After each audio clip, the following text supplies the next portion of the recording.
Welcome to Moments with Marianne. This is your host, Marianne Pastana. And we're here today with special guests, Mr. Connell D'Souza and Logan Dang, who are here to share with us the EcoCAR EV Challenge. If you want to know where the next automotive engineers and industry leaders are coming from, it could be from your own area. The EcoCAR EV Challenge Fall Workshop is currently taking place in Boston as Year 3 of the competition ramps up. The once-in-a-lifetime opportunity challenges students to engineer the next-generation battery electric vehicle that utilizes automation and vehicle-to-everything connectivity with energy-efficient, customer-pleasing features and meets the auto industry decarbonation needs. Logan Dang from the University of California Riverside and Mr. Connell D'Souza, MathWorks Director of Education Programs, are joining us from Boston. Mr. D'Souza, can you give us a little background on the competition and what the goals are? Absolutely. The EcoCAR EV Challenge is a competition, it's a 4-year-long competition that's conducted by the Department of Energy, Argonne National Labs, General Motors, and the MathWorks, being the headline sponsors of this challenge. Through this challenge, we task the students with taking a 2023 General Motors Cadillac Lyriq and tearing it apart over 4 years and then building it back up with some of the designs that they have made.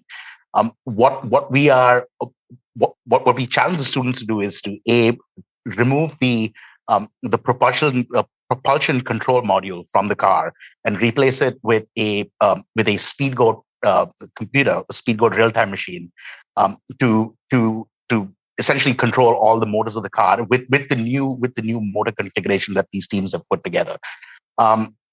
They're also tasked with adding some cabs or connected and automated vehicle features to this car. This includes technology like lane keep assist as well as V2X, or vehicle to everything connectivity. At the same time, while these students are tasked with adding technical upgrades to the car, we also challenge the students to involve elements of building a company into this competition. So they have to set up communications teams in order to be able to communicate with various stakeholders and the community around them. They also have to work with putting together an equity and mobility challenge. And what the equity and mobility challenge does is we're trying to address the issues of inclusion and equity in the mobility space. So we challenge the students to either pick a particular kind of consumer and try to build a car that's supportive to them and something that can include people or communities that have been typically underserved. So how are these teams being judged after they pull this together? Teams are judged in a few ways. The first is on the track. At the end of the day, they are building a car. They are building something that has to move. So typically at the end of every year at the competition, they're given certain checkpoints that they have to get to. And that includes driving the car on the track, performing, going through various checks and balances that GM as a company tests their cars on. It's also followed by a round of presentations where they present their designs to panels of industry experts and their critique on that. And similarly for the communications and the equity and mobility in mobility pieces of the competition, they're also judged by a panel of experts from all the various sponsors that support this competition. Well, what great experience that is. And Logan, can you share with us, what are the connected and automated vehicle features and how are they integrated into EcoCAR? Right. So in EcoCAR, the connected and automated vehicles portion of our competition, this is actually a sub-team, a part of our competition. So this task is sort of tasked with students who are implementing sensors into the vehicle in attempts for some sort of level of automation. Many teams, you'll see partial automation, and some students and some teams are going to attempt full automation, similar to what other cars on the road are attempting at the moment. So, Logan, what are some of the most challenging parts on working on your team's vehicle design? I think the most challenging part about working on the vehicle team design is definitely when other team leads have their own opinions, have their own project deliverables, and we're all working towards the same goal. But at the same time, we're working on different aspects of the project. So oftentimes there's a lot of project restraints. So sometimes teams might need the vehicle at certain times, and other teams will need it at the same time. So we try to work at towards this deliverable, towards all of these projects in parallel, and also accommodate for those who are in dire need of using the vehicle when by themselves. Sounds pretty exciting how that's all coming together. And Mr. D'Souza, what are we going to see from the teams this year?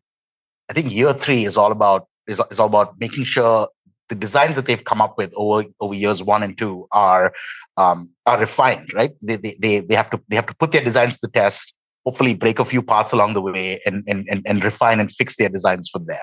So that's what we've been giving these students training on at our facility in Natick, Massachusetts, and it's something that I'm really looking forward to working with these students on over the next year to see how they bring their designs forward and make sure that they're actually good to go for year four.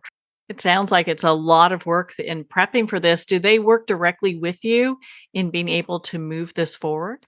Absolutely. As a headline sponsor for the competition, dedicates so MathWorks dedicates an application engineer. So one of our engineers that works with the automotive industry on a daily basis. We have embedded mentors with each of these teams, so these teams can reach out to their MathWorks mentor at any point in time, set up regular check-ins with them to essentially make sure that they're able to get the best out of our tools, but also make sure that their designs are progressing and they're getting the best out of the experience.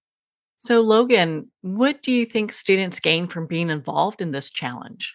Right. So there's a various amount of things that students receive out of this competition. And one of those things is industry level experience and connections along the way.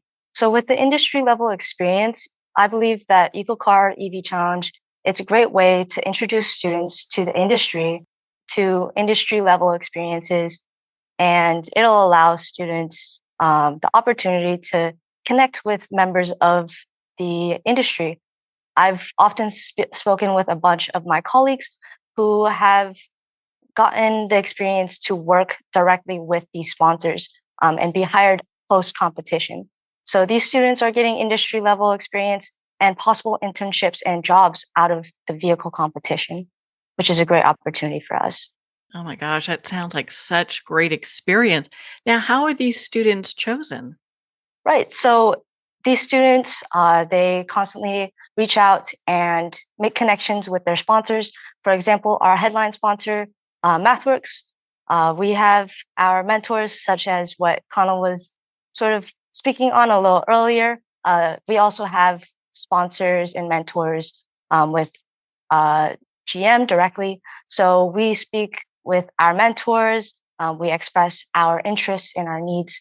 And oftentimes they respond back with, hey, here's a new job opportunity. Are you interested in applying? Or do you have any students who are interested in applying? Any recommendations? And as project manager, I sort of assemble a list of students who are interested in what they do and what they have been doing. And if they want to continue forward, I put their name forth and our mentors sort of help us along the way. Mr. D'Souza, what are some of the most exciting and innovative technologies being used in this competition?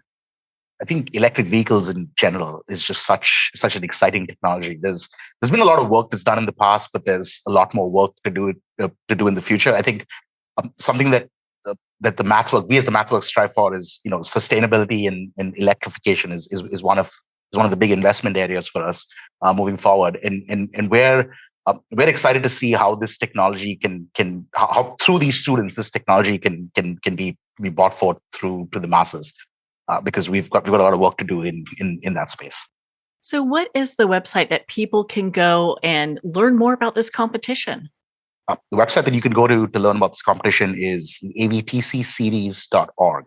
one thing to keep in mind is that we're also working with a lot of students, a lot of younger people that like their social media. So you can go check them out on Instagram as well as TikTok. A lot of these teams have accounts on various social media platforms. So if you want the most serious technical stuff, go to the avtcseries.org. But if you want to see these kids dancing around like they've been doing all week here at the MathWorks, please go check out their Instagrams and TikToks as well.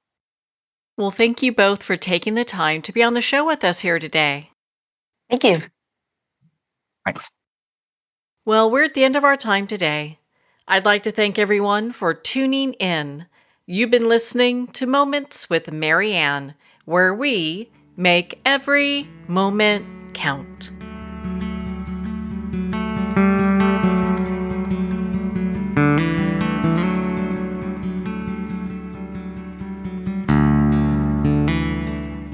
In a single moment, your life can change. Moments with Marianne is a transformative hour that covers an endless array of topics with the best of the best. Her guests are leaders in their fields, ranging from inspirational authors, top industry leaders, and business and spiritual entrepreneurs. Each guest is gifted and a true visionary, a recognized leader in her own work, and while teaching others to develop, refocus, and grow, Marianne will bring the best guest and sometimes a special surprise. Don't miss this. You never know just which moment will change your life forever.